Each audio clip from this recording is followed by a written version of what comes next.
ఏపీలో అపార వనరులున్నాయని వ్యాపార అభివృద్ధికి పెద్ద ఎత్తున అవకాశాలు ఉన్నాయని ముఖ్యమంత్రి చంద్రబాబు ఉద్ఘాటించారు. పెట్టుబడులతో వచ్చి రాష్ట్ర ప్రగతిలో భాగస్వాములు కావాలని సింగపూర్లోని పారిశ్రామికవేత్తలను ఆహ్వానించారు. సింగపూర్ పర్యటనలో చివరి రోజు బుధవారం పలు దిగ్గజ సంస్థలు, పారిశ్రామికవేత్తలు, బ్యాంకర్లతో చంద్రబాబు వరుస భేటీలో నిర్వహించారు. రాష్ట్రంలో ప్రాంతాల వారీగా వర్తక, వాణిజ్య, పరిశ్రమల ఏర్పాటు అవకాశాలు, అందుబాటులో ఉన్న వనరుల గురించి వివరించారు. ప్రాంతాల వారీగా పారిశ్రామిక, వాణిజ్య ప్రణాళికను సిద్ధం చేశామన్నారు. పవర్ పాయింట్ ప్రెజెంటేషన్ ద్వారా రాష్ట్రంలో అభివృద్ధికి అనువైన వనరుల గురించి వివరించారు. కీలక కంపెనీలైన capital and investment, Mandai wild life, Sumitomo banking corporation, Temasek holdings వంటి సంస్థల ప్రతినిధులతో సీఎం వేర్వేరుగా ముఖాముఖి చర్చలు జరిపారు. రియల్ ఎస్టేట్ ప్రాజెక్టులు, ఇండస్ట్రియల్ పార్కులు, డేటా సెంటర్లు, గ్రీన్ బిల్డింగ్స్, డిజిటల్ టౌన్షిప్స్ వంటి అంశాలపై క్యాపిటల్ ల్యాండ్ ప్రతినిధుల సంజీవ్ దాస్ గుప్తా, గౌరీశంకర్ నాగభూషణ్తో చర్చించారు. అమరావతి, విశాఖ, తిరుపతి వంటి నగరాల్లో ఐటీ పార్కులు, ప్లగ్ అండ్ ప్లే సదుపాయాలతో కూడిన వర్క్ స్టేషన్ల ఏర్పాటుకు అవకాశముందని వారికి సీఎం తెలిపారు. సింగపూర్ పర్యటన ముగించుకుని చంద్రబాబు బుధవారం రాష్ట్రానికి తిరుగు ప్రయాణమయ్యారు. ఆయనకు సింగపూర్లోని తెలుగువారు ఘనంగా వీడ్కోలు పలికారు. జై సిబిఎన్ అని నినాదాలు చేశారు. ఇక్కడి ప్రజల ఆదరాభిమానాలు మరవలేనివని సీఎం అన్నారు. ఏపీలో మైక్రోసాఫ్ట్ ఎక్స్పీరియన్స్ జోన్ను ఏర్పాటు చేయాలని ఆ సంస్థ ప్రతినిధులను మంత్రి లోకేష్ ఆహ్వానించారు. సింగపూర్ పర్యటనలో భాగంగా మైక్రోసాఫ్ట్ కార్యాలయాన్ని లోకేష్ బృందం సందర్శించింది. అక్కడ ఏఐ ఆధారిత గో స్టోర్లో ఆరోగ్య సంరక్షణ, ఆర్థిక సేవలు, తయారీ, వినియోగదారుల పరిశ్రమల వంటి రంగాల్లో ఏఐ వాడకాన్ని పరిశీలించింది. ఈ సందర్భంగా మైక్రోసాఫ్ట్ ఎక్స్పీరియన్స్ ప్రత్యేకతలను సంస్థ ప్రతినిధులు వివరించారు. రీటైల్, విద్య తదితర రంగాల్లో వ్యాపారులు, వినియోగదారులు, పరిశీలకులకు మద్దతును అందించేందుకు ఈ కేంద్రాన్ని ఏర్పాటు చేసినట్లు తెలిపారు. ఏఐ ఆధారిత సేవల ద్వారా వినియోగదారులకు సేవలు అందిస్తున్నామన్నారు. కృత్రిమ మేధతో కూడిన వ్యాపార లావాదేవీలకు సహకారం అందిస్తామని తెలిపారు. అనంతరం మైక్రోసాఫ్ట్ ప్రతినిధులతో మంత్రి లోకేష్ సమావేశమయ్యారు. జనరేటివ్ ఏఐ ఆధారిత పరిష్కారాలు కనుగొని సమన్వయం చేయడానికి రాష్ట్రంలో మైక్రోసాఫ్ట్ ఎక్స్పీరియన్స్ జోన్ టెక్నాలజీ స్టేషన్ను ఏర్పాటు చేయాలని వారిని మంత్రి ఆహ్వానించారు. భారతదేశంలో అతిపెద్ద నైపుణ్యం కలిగిన ఐటీ నిపుణుల సమూహాల్లో ఏపీ ఒకటని తెలిపారు. క్వాంటమ్ వ్యాలీ టెక్ పార్కులో అజూర్ ఓపెన్ ఏఐ సేవలు, మైక్రోసాఫ్ట్ కో పైలట్ ను ఉపయోగించి హ్యాకథాన్ నిర్వహించాలని కోరారు. ఇన్ఫినియన్ సెమీ కండక్టర్ల తయారీ యూనిట్ ను మంత్రి లోకేష్ బృందం సందర్శించింది. ఈ సందర్భంగా సంస్థ ఎండీ సిఎస్ దువాతో మంత్రి చర్చలు జరిపారు. ఏపీలో ఈఎంసీలు, పారిశ్రామిక పార్కుల్లో సెమీ కండక్టర్ల తయారీకి అనుబంధంగా ప్యాకేజింగ్, టెస్టింగ్ యూనిట్ ను ఏర్పాటు చేయాలని కోరారు. వైసీపీ అధ్యక్షుడు వైఎస్ జగన్ ఇవాళ నెల్లూరు జిల్లాలో పర్యటించనున్నారు. జైలులో ఉన్న మాజీ మంత్రి కాకాని గోవర్ధన్ రెడ్డిని ములాఖత్ ద్వారా కలవనున్నారు. అనంతరం మాజీ మంత్రి నల్లపరెడ్డి ప్రసన్నకుమార్ రెడ్డి, ఆయన కుటుంబ సభ్యులను కలవనున్నారు. అటు జగన్ పర్యటనపై నెల్లూరు జిల్లా పోలీసులు ఆంక్షలు విధించారు. జగన్ పర్యటన కోసం జన సమీకరణ చేయలేదని వైసీపీ నేతలు చెప్పారని, హెలీప్యాడ్ వద్ద 10 మందికే అనుమతి ఇచ్చామని, జైలు వద్ద 3కి మాత్రమే అనుమతి ఉందని పోలీసులు స్పష్టం చేశారు. జైలు వద్ద పబ్లిక్ కి అనుమతి లేదని, నిబంధనలు బ్రేక్ చేస్తే కేసులు నమోదు చేస్తామని ఇన్ఛార్జ్ ఎస్పీ దామోదర్ హెచ్చరించారు. జగన్ పర్యటనకు ఫుల్ సెక్యూరిటీ ఇస్తున్నామని, రోడ్ షోలకు అనుమతి లేదని, లా అండ్ ఆర్డర్ బ్రేక్ చేస్తే చర్యలు తప్పవని పోలీసులు వార్నింగ్ ఇచ్చారు. మాజీ ఎమ్మెల్యే నల్లపురెడ్డి ప్రసన్నకుమార్ రెడ్డి ఇంటి వద్దకు 100 మందికి మాత్రమే అనుమతి ఉందని క్లారిటీ ఇచ్చారు. బైక్ ర్యాలీకి అనుమతి లేదని, ప్లకార్డ్స్, బ్యానర్స్ ప్రదర్శిస్తే కేసులు తప్పవని, 30 యాక్ట్ అమల్లో ఉందని హెచ్చరించారు. గతంలో జరిగిన ఘటనలు పునరావృతం కాకుండా ఉండేందుకు ఆంక్షలు విధిస్తామని తెలిపారు. లైవ్ డ్రోన్స్ ఏర్పాటు చేస్తున్నామని, ప్రతి యాక్టివిటీ కంట్రోల్ రూమ్ లో రికార్డు చేస్తామని వెల్లడించారు. జెడ్ ప్లస్ సెక్యూరిటీ ఉండడం వల్ల అందుకు తగ్గట్లుగానే జగన్ కు బందోబస్తు ఉంటుందని పోలీసులు తెలిపారు. దేశంలో ఎన్నో కుంభకోణాలు జరిగాయి. కానీ మొట్టమొదటిసారిగా స్కామ్ కు సంబంధించిన నగదు పెద్ద మొత్తంలో దర్యాప్తు అధికారులకు దొరికిపోయింది. కేసులో నిందితుడు ఇచ్చిన సమాచారంతో జరిపిన సోదాల్లో నోట్ల కట్టలు వెలుగుచూశాయి. జగన్ ప్రభుత్వంలో జరిగిన మద్యం కుంభకోణంలో ముడుపులు వసూలు చేసి దాచిన 11 కోట్ల నగదు డంప్ బయటపడింది. హైదరాబాద్ శివార్లోని ఓ వ్యవసాయ క్షేత్రంలో ఏడాదిగా దాచిన ఈ నగదును సిట్ అధికారులు స్వాధీనం చేసుకున్నారు. లిక్కర్ కేసులో నిందితుడైన వరుణ్ పురుషోత్తం ఇచ్చిన సమాచారం ఆధారంగా సోదాలు చేశారు. రాజ్ కసిరెడ్డి సూచనతో ఫామ్ హౌస్ లో 12 బాక్సుల్లో జాగ్రత్తగా భద్రపరిచిన 11 కోట్ల నగదును సీజ్ చేశారు. ఇవి లిక్కర్ స్కామ్ లో కసిరెడ్డి దాచిని ఉంచిన ముడుపులేనని సిట్ ఆధారాలతో బయటపెట్టింది. నాడు తండ్రి అధికారాన్ని అడ్డుపెట్టుకుని వేల కోట్ల అవినీతికి పాల్పడిన జగన్ పై 11 కేసులు నమోదు చేసిన సీబీఐ, 6 కేసులు పెట్టిన ఈడీ కూడా ఇన్ని కోట్ల రూపాయల నగదును సీజ్ చేయలేదు. దేశ చరిత్రలోనే ఇదే మొదటిసారి. మద్యం స్కామ్లో 3,500 కోట్ల ముడుపులు చేతులు మారినట్లు సిట్ నిర్ధారించింది. కుంభకోణం బయటకు రాగానే ఇందులో కీలకంగా ఉన్న కొందరిని పెద్దలు విదేశాలకు పంపించేశారు. వీరిలో కొందరికి దుబాయ్లో గోల్డ్ కార్డు కూడా ఇప్పించినట్లు తెలుస్తోంది. ఇలా విదేశాలకు పరారైన వారిలో వరుణ్ పురుషోత్తంపై ఇప్పటికే లుకౌట్ నోటీసులు జారీ అయ్యాయి. Vijayawada court non bailable warrant జారీ చేసింది. ఈ నేపథ్యంలో విదేశాల్లో ఉన్న నిందితులను రప్పించే యత్నాలను అధికారులు ముమ్మరం చేశారు.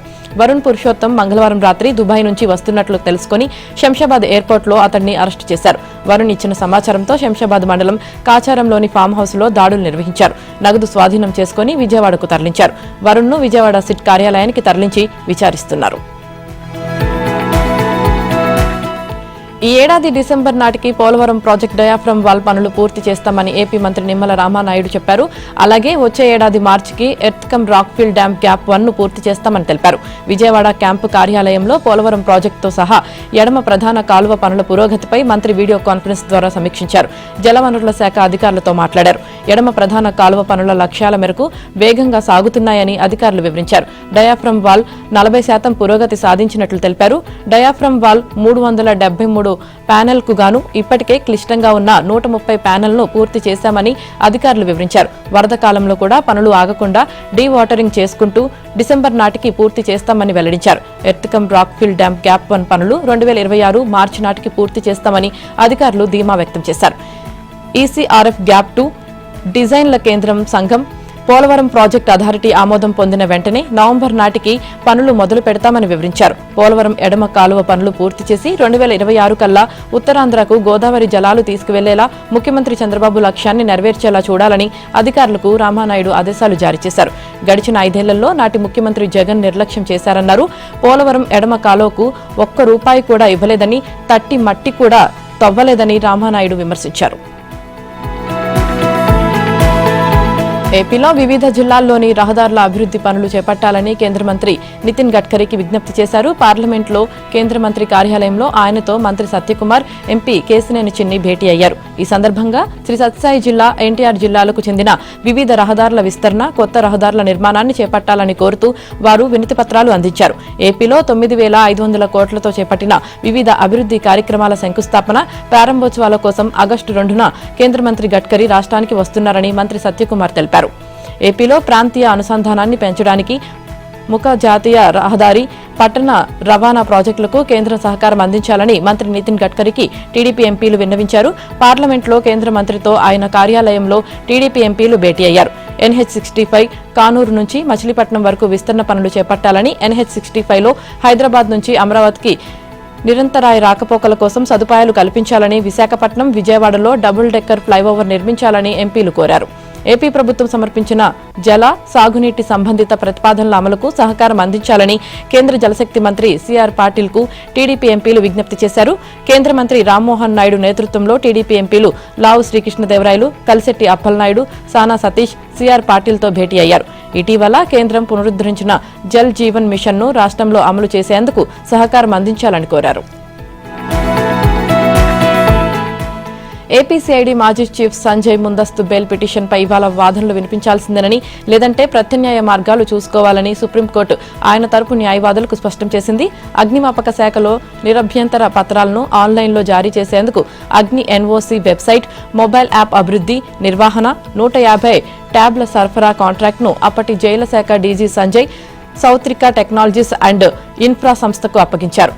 పనులు జరగకపోయినా ఆ సంస్థకు 59.93 లక్షల బిల్లులు చెల్లించేశారు. సిఐడి తరపున ఎస్సీ, ఎస్టీ చట్టంపై దళితులు, గిరిజనులకు అవగాహన సదస్సుల నిర్వహణ కాంట్రాక్ట్ను ఒక టెక్నాలజీస్కు ఇచ్చి 1.19 కోట్లు చెల్లించారు. సదస్సులు మొత్తం సిఐడి అధికారులు జరిపారు. ఈ సంస్థకు బిల్లుల పేరిట దోచిపెట్టారు. ఖజానాకు దాదాపు 2 కోట్ల నష్టం కలిగించారని రాష్ట్ర విజిలెన్స్ ఎన్ఫోర్స్మెంట్ విభాగం ప్రభుత్వానికి 2 వేర్వేరు నివేదికలు సమర్పించింది. వాటి ఆధారంగా ఏసీబీ కేసు నమోదు చేయడం, ప్రధాన నిందితుడిగా సంజయ్ పేరును చేర్చడం, ఆ కేసులో ఏపీ హైకోర్టు ఆయనకు ముందస్తు బెయిల్ మంజూరు చేయడం తెలిసిందే.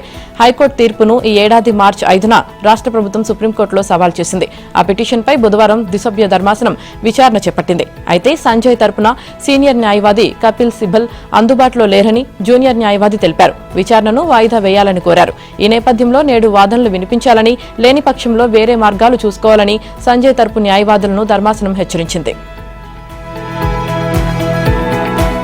తెలంగాణలో కొత్తగా మరో విద్యుత్ పంపిణీ సంస్థ ఏర్పాటు చేయాలని ముఖ్యమంత్రి రేవంత్ రెడ్డి అధికారులను ఆదేశించారు. కొత్త డిస్కం ఏర్పాటుకు ఆర్థిక సాధ్యాసాధ్యాలపై అధ్యయనం చేయాలన్నారు. విద్యుత్ వ్యవస్థ ప్రక్షాళనకు అవసరమైన సంస్కరణలు అమలు చేయాలని చెప్పారు. విద్యుత్ పంపిణీ సంస్థలన్నీ ఆర్థిక సంక్షోభంలో కూరుకుపోయాయన్నారు. కొత్తగా ఏర్పాటు చేసే సంస్థ వల్ల డిస్కంలకు ఆర్థిక లబ్ధి చేకూరే అవకాశాలు ఉంటాయా అనే అంశాలపై చర్చించాలని సూచించారు. ఇందుకోసం తెలంగాణ రాష్ట్ర విద్యుత్ నియంత్రణ మండలితో సంప్రదింపులు జరపాలన్నారు. జూబ్లీహిల్స్లోని తన నివాసంలో సీఎం రేవంత్ రెడ్డి ఇంధన శాఖ డిప్యూటీ సీఎం బట్టి, ఆ శాఖ ముఖ్య కార్యదర్శితో పాటు తదితరులతో సమీక్ష నిర్వహించారు. వ్యవసాయానికి ఉచిత విద్యుత్, ఇళ్లకు 200 యూనిట్ల దాకా ఉచిత విద్యుత్ అందించే గృహజ్యోతి, విద్యా సంస్థలకు ఉచిత విద్యుత్ను అందించే కనెక్షన్లన్నీ కొత్తగా ఏర్పాటు చేసే డిస్కం పరిధిలోకి తేవాలని సూచించారు. ఉత్తర, దక్షిణ డిస్కంలను వాణిజ్య కార్యకలాపాల కోసమే వినియోగించుకునే దిశగా ఆలోచన చేయాలని చెప్పారు. తెలంగాణ అంతా ఒకే యూనిట్గా కొత్త డిస్కం పరిధి ఉండాలని ముఖ్యమంత్రి పేర్కొన్నారు. ప్రస్తుతం హైదరాబాద్లో టీజీ ఎస్పీడీసీఎల్, వరంగల్లో టీజీ ఎన్పీడీసీఎల్ ఉండగా కొత్తగా మరో డిస్కం రానుంది. దీనివల్ల ప్రస్తుత డిస్కంల పనితీరు మెరుగుపడి జాతీయ స్థాయిలో పరపతి పెరుగుతుందని సీఎం అన్నారు. డిస్కంల ఆర్థిక స్థితిగతులను మెరుగుపరుచుకునేందుకు సంస్కరణలు తప్పనిసరి అని స్పష్టం చేశారు. డిస్కంల పునర్వ్యవస్థీకరణతో పాటు విద్యుత్ సంస్థలపై ఇప్పుడున్న రుణ భారాన్ని తగ్గించాలని సూచించారు. రుణాలపై వడ్డీ భారం తగ్గించేందుకు వెంటనే ప్రణాళిక సిద్ధం చేయాలని ఆదేశించారు. తెలంగాణలో ఎమ్మెల్యేల అనర్హత అంశంపై సుప్రీంకోర్టు ప్రధాన న్యాయమూర్తి జస్టిస్ డిఆర్ గవాయ్ నేతృత్వంలోని ధర్మాసనం నేడు తుది తీర్పు వెలువరించనుంది. బీఆర్ఎస్ తరపున గెలిచిన ఎమ్మెల్యేలు 10 మంది పార్టీ ఫిరాయించారంటూ దాఖలైన పిటిషన్లపై సుదీర్ఘ వాదనలు జరిగిన సంగతి తెలిసిందే. ఎమ్మెల్యేలు దానం నాగేందర్, తెల్లం వెంకట్రాయ్, కడియం శ్రీహరి పార్టీ ఫిరాయించారని బీఆర్ఎస్ ఎమ్మెల్యేలు పాడి కౌశిక్ రెడ్డి, కేపీ వివేకానంద సుప్రీంకోర్టులో జనవరి 15న స్పెషల్ లీవ్ పిటిషన్ దాఖలు చేశారు. అదే రోజు ఎమ్మెల్యేలు పోచారం శ్రీనివాసరెడ్డి, బండ్ల కృష్ణమోహన్ రెడ్డి, కాలే యాదయ్య, టి ప్రకాష్ గౌడ్, అరకపూడి గాంధీ, గూడెం మహిపాల్ రెడ్డి, సంజయ్ కుమార్ పార్టీ ఫిరాయించారని BRS working president KTR, Kaushik Reddy, Vivekananda, Jagadish Reddy, Palla Rajeshwar Reddy, Chinta Prabhakar, Kalvakuntla Sanjay సుప్రీంకోర్టులో రిట్ పిటిషన్ వేశారు. ఆ తర్వాత వాదనలు జరుగుతుండగానే మార్చి 18న BJP MLA Aleti Maheshwar Reddy special leave petition దాఖలు చేశారు. దానం నాగేందర్ను ప్రతివాదిగా చేర్చారు. ఆ పిటిషన్లు అన్నిటినీ కలిపి విచారించిన జస్టిస్ గవాయ్ నేతృత్వంలోని ధర్మాసనం ఏప్రిల్ 3న తీర్పును రిజర్వ్ చేసింది. జస్టిస్ గవాయ్ ప్రస్తుతం సీజేఐగా ఉన్నారు. నేడు ఆయనతో పాటు జస్టిస్ వినోద్ చంద్రన్ తుది తీర్పును వెలువరించనున్నారు. దీంతో తీర్పు ఎలా రాబోతుందనే ఉత్కంఠ నెలకొంది. కాళేశ్వరం ప్రాజెక్టు అవకతవకలపై విచారణ జరిపిన జస్టిస్ పీసీ ఘోష్ కమిషన్ ఇవాళ ప్రభుత్వానికి నివేదిక అందించనుంది.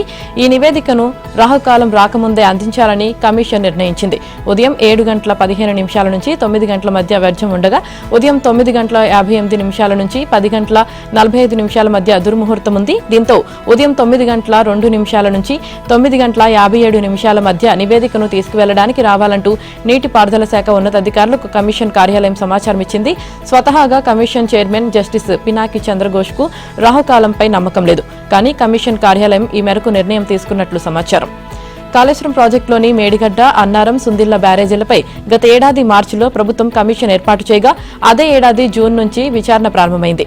కమిషన్ చివరగా గత నెల ఈటల రాజేందర్ను, మాజీ మంత్రి హరీష్ ను, మాజీ సీఎం కేసీఆర్ ను విచారించింది. విచారణ ప్రక్రియ పూర్తి కావడంతో నివేదిక సమర్పించడమే తరువాయిగా మారింది. కమిషన్ నివేదిక సమర్పించడానికి ఇచ్చిన గడువు ఇవాళ్టితో ముగియనుండగా ప్రోటోకాల్ వంటి ప్రక్రియల కోసం ఆగస్టు 3 దాకా గడువు పెంచారు. ఇవాళ ఉదయం ప్రభుత్వానికి నివేదిక అందించనుండటంతో అందులో ఏముంది, బాధ్యులు ఎవరు, ఏ చర్యలకు ఉపక్రమించాలని కమిషన్ సిఫార్సు చేసింది అనే దానిపై ఉత్కంఠ నెలకొంది. జాతీయ స్థాయిలో జనాభా దామాషా ప్రకారం రిజర్వేషన్లు దక్కే వరకు బీసీలంతా ఐక్యంగా ఉద్యమించాలని టీపీసీసీ అధ్యక్షుడు మహేష్ కుమార్ గౌడ్, మంత్రులు పొన్నం ప్రభాకర్, కొండా సురేఖ, శ్రీహరిలు పిలుపునిచ్చారు. ఆగస్టు 7న గోవాలో జరగనున్న ఓబీసీ జాతీయ మహాసభలను విజయవంతం చేయాలని కోరుతూ బీసీ సంక్షేమ సంఘం జాతీయ అధ్యక్షుడు జాజుల శ్రీనివాస్ గౌడ్ ఆధ్వర్యంలో ప్రచార వాల్ పోస్టర్లను మహేష్ కుమార్ గౌడ్తో పాటు మంత్రులు వేర్వేరుగా ఆవిష్కరించారు. ఈ సందర్భంగా ఓబీసీ మహాసభలకు ముఖ్య అతిథులుగా హాజరు కావాలని కోరుతూ శ్రీనివాస్ గౌడ్ వారికి ఆహ్వాన పత్రికలను అందజేశారు. బీసీ రిజర్వేషన్లను జనాభా దామాషా ప్రకారం పెంచుకునే అధికారం రాష్ట్రాలకే ఉండేలా కేంద్ర ప్రభుత్వంపై ఒత్తిడి పెంచడానికి జాతీయ స్థాయిలో బీసీ ఉద్యమాన్ని బలోపేతం చేయాలని మహేష్ కుమార్ గౌడ్ పిలుపునిచ్చారు. స్థానిక సంస్థలు 42% రిజర్వేషన్ల పెంపుతో పాటు చట్టసభల్లో బీసీలకు రాజకీయ రిజర్వేషన్లు, కేంద్రంలో ఓబీసీలకు ప్రత్యేక మంత్రిత్వ శాఖ, ప్రైవేట్ రంగంలో బీసీలకు రిజర్వేషన్లు కల్పించే విధంగా బీసీ ఉద్యమ పోరాట కార్యాచరణను జాతీయ మహాసభలలో రూపొందించుకోవాలని మంత్రి పొన్నం సూచించారు. బీసీ రిజర్వేషన్ల ఆమోదం కోసం కేంద్ర ప్రభుత్వంపై ఒత్తిడి పెంచేందుకు తెలంగాణ ప్రభుత్వం చేపట్టిన కార్యాచరణ ముందుగా నిర్ణయించుకున్న ప్రణాళిక ప్రకారమే జరగనుంది. ఆగస్టు 5న పార్లమెంట్లో కాంగ్రెస్ ఎంపీలతో బీసీ బిల్లులపై వాయిదా తీర్మానాలు ఇప్పించి చర్చ కోసం పట్టుబడటం, ఆగస్టు 6న జంతర్ మంతర్ వద్ద ధర్నా, 7న రాష్ట్రపతిని కలిసి వినతిపత్రం సమర్పించడం యథాతథంగా కొనసాగనున్నాయి. ఈ మేరకు నేటి నుంచి ఆగస్టు 6 వరకు టీపీసీసీ చీఫ్ మహేష్ కుమార్ గౌడ్ నేతృత్వంలో నిర్వహించాల్సిన పాదయాత్ర షెడ్యూల్లో మార్పులు చేశారు. ఆగస్టు 4 తర్వాత యాత్రకు విరామం ఇవ్వాలని, ఢిల్లీ పర్యటన ముగిశాక తిరిగి కొనసాగించాలని తన నివాసంలో పార్టీ రాష్ట్ర వ్యవహారాల ఇన్ఛార్జ్ మీనాక్షి నటరాజన్ మహేష్ కుమార్ గౌడ్లతో నిర్వహించిన భేటీలో సీఎం రేవంత్ రెడ్డి నిర్ణయం తీసుకున్నారు. నిజానికి ఆపరేషన్ సింధూర్ సహా కీలక అంశాలపై పార్లమెంట్లో చర్చ కొనసాగుతుండడం, మరోవైపు ఆగస్టు 6వ తేదీ వరకు తెలంగాణలో పాదయాత్ర నేపథ్యంలో ఢిల్లీలో చేపట్టాల్సిన కార్యాచరణను 11వ తేదీకి వాయిదా వేయాలని భావించారు. కానీ ఆపరేషన్ సింధూర్పై చర్చ ముగియడంతో ఢిల్లీలో కార్యాచరణ యథాతథంగా నిర్వహించాలన్న నిర్ణయానికి వచ్చారు. ఢిల్లీలోని జంతర్ మంతర్ వద్ద మహాధర్నాలో పాల్గొనేందుకు తెలంగాణ నుంచి బీసీ ప్రతినిధులు ఈ నెల 5న ప్రత్యేక రైల్లో వెళ్లనున్నారు. రాష్ట్రంలో నియోజకవర్గానికి 50 మంది చొప్పున బీసీ నేతలను సమీకరించి తీసుకువెళ్లాలని మీనాక్షి, మహేష్ గౌడ్ సీఎం రేవంత్ల భేటీలో నిర్ణయించారు. సీఎం, మంత్రులు, ప్రజాప్రతినిధులు కూడా ఆగస్టు 5నే ఢిల్లీకి వెళ్లి 3 రోజులు మకం వేయనున్నారు. బీసీ కులగణన రాహుల్ గాంధీ నినాదమని టీపీసీసీ కార్యనిర్వాహక అధ్యక్షుడు తూర్పు జగ్గారెడ్డి అన్నారు. ఆయన ఆదేశం మేరకు రాష్ట్రంలో కులగణనను CM Revanth Reddy, TPCC chief Mahesh గౌడ్లు అమలు చేశారని కితాబునిచ్చారు. రాహుల్ ఆలోచన మేరకే విద్య, ఉద్యోగాలు, స్థానిక ఎన్నికల్లో బీసీలకు 42% రిజర్వేషన్ కోసం వారు కృషి చేస్తున్నారన్నారు. బీసీ రిజర్వేషన్లకు సంబంధించి బీజేపీ తెలంగాణ ఎంపీలు ప్రభుత్వానికి సహకరించాలని కోరారు. ప్రధాని మోదీకి చెప్పి కేంద్రం వద్ద పెండింగ్లో ఉన్న 2 బీసీ బిల్లులను ఆమోదింపజేయాలని, తెలంగాణలో బీసీలకు 42% రిజర్వేషన్ అమలు చేయించాలని సూచించారు. ఓల్డ్ ఎమ్మెల్యే క్వార్టర్స్ లో కాంగ్రెస్ రాష్ట్ర వ్యవహారాల incharge Meenakshi Natarajan, TPCC chief Mahesh Kumar గౌడ్లతో జగ్గారెడ్డి భేటీ అయ్యారు. కేసీఆర్, కేటీఆర్లు కవితను ఇంట్లోంచి వెళ్లగొట్టారని, దీంతో బీసీ రిజర్వేషన్ల పేరుతో ఉనికి కోసం ఆమె డ్రామాలు ఆడుతుందన్నారు. కవిత కూడా ఒక లీడరా? ఆమె కెపాసిటీ ఎంత? కేసీఆర్ అధికారంలో ఉన్నప్పుడు ఆమెకు బీసీలు ఎందుకు గుర్తుకు రాలేదు? ఇంట్లోంచి వెళ్లగొట్టాక బీసీ రిజర్వేషన్లు గుర్తుకు వచ్చాయా అంటూ నిలదీశారు. బీసీ రిజర్వేషన్ల గురించి ఇప్పుడు మాట్లాడుతున్న బీఆర్ఎస్ నేతలు అధికారంలో ఉన్న 10 ఏళ్లు ఏం చేశారని ప్రశ్నించారు. పరిపాలనను గాలికి వదిలేసి నిత్యం రాజకీయాలు చేసే తెలంగాణ సీఎం రేవంత్ రెడ్డి కాంగ్రెస్ కు గురుకుల విద్యార్థుల గోస కనిపించకపోవడం అమానవీయమని మాజీ మంత్రి హరీష్ రావు అన్నారు. స్థానిక ఎన్నికలు రాజకీయం కాదు, తెలంగాణలో దిగజారుతున్న గురుకుల వ్యవస్థను సీఎం కాపాడాలని ఎక్స్ వేదికగా ఆయన డిమాండ్ చేశారు. ప్రశ్నించిన వారిపై, ప్రతిపక్షాలపై జులుం ప్రదర్శించే రేవంత్ తమ సమస్యలు పరిష్కరించాలంటూ పాదయాత్ర చేస్తున్న అలంపూర్ గురుకుల విద్యార్థులకు ఏం సమాధానం చెబుతారని నిలదీశారు. చదువుకునే పిల్లలు పట్టెడన్నం, తాగునీళ్ల కోసం పాదయాత్రలు చేసే దుస్థితి కల్పించారని, ఇది మీ అసమర్థ పాలనకు నిదర్శనమన్నారు. స్థానిక ఎన్నికల్లో లబ్ధి కోసం మరోసారి పాదయాత్ర డ్రామాలు మొదలు పెడుతున్నారన్నారు. గురుకుల విద్యార్థుల పాదయాత్రలపై ముందుగా దృష్టి సారించాలని రాష్ట్ర కాంగ్రెస్ వ్యవహారాల ఇన్ఛార్జ్ మీనాక్షి నటరాజన్కు సూచించారు. తరగతి గదుల్లో ఉండాల్సిన భావి భారత పౌరులను నడి రోడ్డు మీదకి ఎక్కించిన చరిత్ర కాంగ్రెస్ ప్రభుత్వాందేనని, ముందు దీనికి పరిష్కారం చూపాలని ఆమెను కోరారు. జోగులాంబ గద్వాల జిల్లా అలంపూర్ చౌరస్తా నుంచి పాదయాత్రగా వెళ్లి జిల్లా కలెక్టర్కు ఫిర్యాదు ఇవ్వాలనుకున్న విద్యార్థులకు తక్షణం పరిష్కారం చూపించాలన్నారు. రేవంత్ ఇప్పటికైనా గురుకుల వ్యవస్థను గాడిన పెట్టాలని హరీష్ రావు డిమాండ్. దేశంలో రుతుపవనాల విరామం వచ్చే అవకాశాలు కనిపిస్తున్నాయి. రుతుపవన ద్రోణి తూర్పు భాగం ఉత్తరాది వైపునకు వెళ్లనుంది. దీంతో బీహార్, పశ్చిమ బెంగాల్, అస్సాం, ఈశాన్య రాష్ట్రాల్లో వర్షాలు పెరగనున్నాయి. ఇంకా తమిళనాడు, కోస్తాంధ్రలో కొన్ని ప్రాంతాలు తప్ప దక్షిణాదిలో వర్షభావం కొనసాగనుంది. ఎండ తీవ్రత పెరిగి పొడి వాతావరణం నెలకొంటుందని, ప్రధానంగా పశ్చిమ తీరంలో పూర్తిగా వర్షాలు తగ్గుముఖం పడతాయని ప్రైవేట్ వాతావరణ సంస్థ స్కైమెట్ పేర్కొంది. మధ్యప్రదేశ్, రాజస్థాన్ పరిసరాల్లో అల్పపీడనం బలహీనపడింది. రానున్న 2 రోజుల్లో రుతుపవన ద్రోణి తూర్పు భాగం ఉత్తరాది వైపునకు వెళ్లనుందని స్కైమెట్ తెలిపింది. చైనా, వియత్నాం, ఇతర తూర్పు ఆసియా దేశాలను అతలాకుతలం చేసిన వైపా తుఫాన్ అవశేషం గత వారం బంగాళాఖాతంలో ప్రవేశించి అల్పపీడనంగా మారి బలపడి వాయుగుండమై తూర్పు భారతం మీదుగా మధ్య భారతం చివరి వరకు పయనించింది. దీనివల్ల దక్షిణాదిలో వర్షాలు తగ్గి వేసవి తరహా ఎండలు కొనసాగుతున్నాయి. రుతుపవన ద్రోణి తూర్పు భాగం దక్షిణం వైపు పయనిస్తే ఏపీ, తెలంగాణ, దక్షిణ ఒడిశా, దక్షిణ ఛత్తీస్గఢ్లో విస్తారంగా వర్షాలు కురుస్తాయి. ఈ పరిస్థితి ఈ నైరుతి సీజన్లో లేకపోవడంతో తెలుగు రాష్ట్రాల్లో వర్షాభావం కొనసాగుతుంది. రుతుపవన విరామం సమయంలో దక్షిణాదిలో ఎండ ప్రభావంతో వాతావరణ అనిశ్చితి నెలకొని అక్కడక్కడ వర్షాలు కురుస్తాయన్నారు. వచ్చే 4-5 రోజుల్లో కోస్తా, రాయలసీమలో అక్కడక్కడ వర్షాలు కురుస్తాయని వాతావరణ శాఖ తెలిపింది. తెలంగాణలో రాగల 3 రోజుల పాటు తేలికపాటి నుంచి ఓ మోస్తరు వర్షాలు అక్కడక్కడ కురిసే అవకాశం ఉందని హైదరాబాద్ వాతావరణ కేంద్రం వెల్లడించింది. అలాగే బలమైన ఉపరితల గాలులు గంటకు 30 నుంచి 40 కిలోమీటర్ల వేగంతో తెలంగాణలోని అన్ని జిల్లాలను వీచే అవకాశం ఉందని తెలిపింది. ఆగస్టు 3వ తేదీ వరకు తెలంగాణలో ఇదే పరిస్థితి నెలకొంటుందని పేర్కొంది.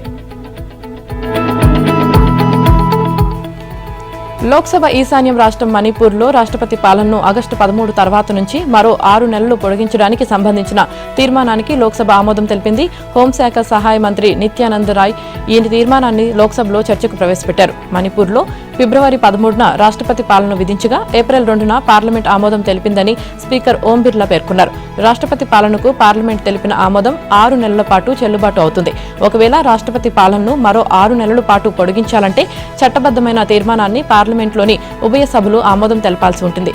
మణిపూర్లో రాష్ట్రపతి పాలన విధించిన తర్వాత ఒకే ఒక మరణం చోటు చేసుకుందని కేంద్ర మంత్రి నిత్యానంద్ రాయ్ పేర్కొన్నారు. ఈ రాష్ట్రంలో శాంతి స్థాపనకు రాష్ట్రపతి పాలన ముఖ్యమన్నారు. రాష్ట్రంలో శాంతి భద్రతలు నియంత్రణలో ఉన్నాయని తెలిపారు.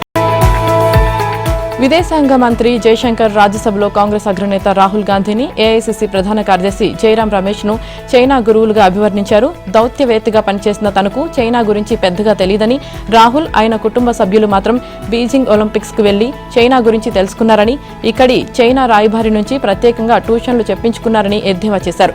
తాను ఇటీవల ఆ దేశాన్ని సందర్శించినప్పుడు సదరు చైనా గురువుల్లా రహస్య భేటీలు జరపడం గానీ, రహస్య ఒప్పందాలు కుదుర్చుకోవడం గానీ చేయలేదన్నారు. ఆపరేషన్ సింధూర్పై రాజ్యసభలో చర్చ సందర్భంగా ప్రథమ ప్రధాని నెహ్రూ గత కాంగ్రెస్ ప్రభుత్వాలపై జయశంకర్ విరుచుకుపడ్డారు. ఏ దేశమైనా తనకు మేలు జరిగేలా తన రాష్ట్రాలకు ఎక్కువ నీరు అందేలా ఒప్పందాలు చేసుకుంటుందని, కానీ నెహ్రూ కుదుర్చుకున్న సింధు జలాల ఒప్పందంతో నీళ్లపై మనకు హక్కే లేకుండా చేశారని, పాకిస్తాన్లోని పంజాబ్కు 80% నీరివ్వడమే గాక ఆర్థిక సాయం కూడా అందించారని ధ్వజమెత్తారు. పాకిస్తాన్ చైనా బంధం గురించి రాహుల్ మాట్లాడుతున్నారని, ఇది రాత్రికి రాత్రి ఏర్పడిన బంధం కాదని 1960ల నుంచే ఆ దేశాల నడుమ పరస్పర సహకారం ప్రారంభమైందన్నారు. అమెరికా అధ్యక్షుడు ట్రంప్ చెబుతుందంతా అబద్దమని ప్రధానమంత్రి మోదీ చెప్పలేకపోతున్నారని కాంగ్రెస్ విమర్శించింది. భారత్ పాక్ మధ్య కాల్పుల విరమణలో తాను కీలక పాత్ర పోషించానని ట్రంప్ ఇప్పటికీ దాదాపు 30 సార్లు ప్రకటించుకోవడంపై మోదీ స్పష్టత ఇవ్వాలని డిమాండ్ చేసింది. ట్రంప్ అబద్దం చెబుతున్నారని చెప్పే ధైర్యం మోదీకి లేదని ఎద్దేవా చేసింది. కాల్పుల విరమణ విషయంలో తన పాత్ర గురించి ట్రంప్ అబద్దం చెబుతున్నారని మోదీ చెప్పలేరని, అలా చేస్తే అమెరికా అధ్యక్షుడు ట్రంప్ నిజాన్ని బయట పెడతారని కాంగ్రెస్ నాయకుడు రాహుల్ గాంధీ విమర్శించారు. ఒకవేళ ట్రంప్ చెప్పేది అబద్దమని మోదీ చెబితే నిజం ఏమిటో ఆయన బహిరంగంగా చెబుతారు. అందుకే ప్రధాని ఏమీ చెప్పలేకపోతున్నారని వ్యాఖ్యానించారు.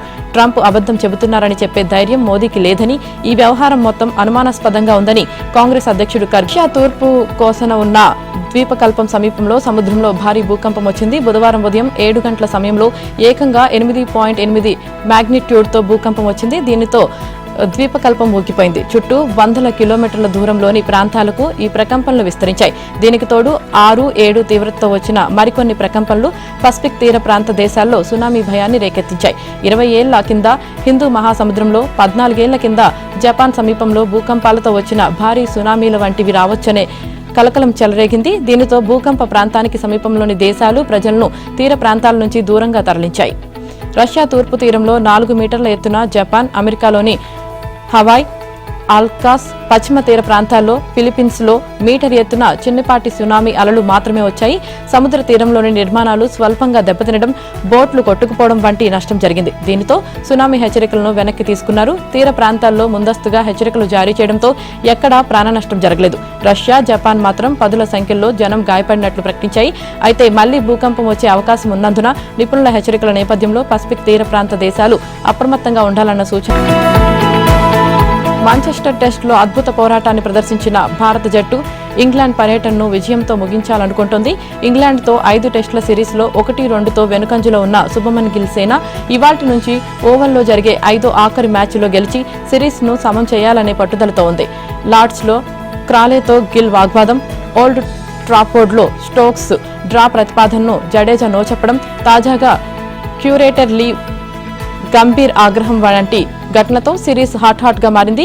రోహిత్, కోహ్లీ, అశ్విని లాంటి స్టార్లు లేకుండా యువ ఆటగాడు గిల్ సారథ్యంలో ఇంగ్లాండ్ వెళ్లిన భారత్ కొన్నిసార్లు తడబడినా ఓవరాల్ గా డి అంటే డి అన్నట్లుగానే ఎదురు నిలిచింది. పైగా స్టోక్స్ గైరాజర్లో డీలా పడ్డ ఇంగ్లాండ్కు నాకౌట్ పంచ్ ఇచ్చేందుకు గిల్ సేనకు ఇదో సువర్ణ అవకాశం. 4వ టెస్టులో చాలా భాగం ఆతిథ్య జట్టుదే. ఆధిపత్యమే అయిన రెండో ఇన్నింగ్స్ లో బ్యాటర్ల అసాధారణ పోరాటంతో భారత్ డ్రాతో గట్టెక్కింది. ముఖ్యంగా కీలక బ్యాటర్లు సూపర్ ఫామ్ లో ఉండటం టీమిండియా ఆత్మవిశ్వాసాన్ని పెంచుతుంది. ఓపెనర్ రాహుల్ నిలకడగా రాణిస్తుండగా గిల్ మళ్లీ టచ్ లోకి రావడం శుభ పరిణామం.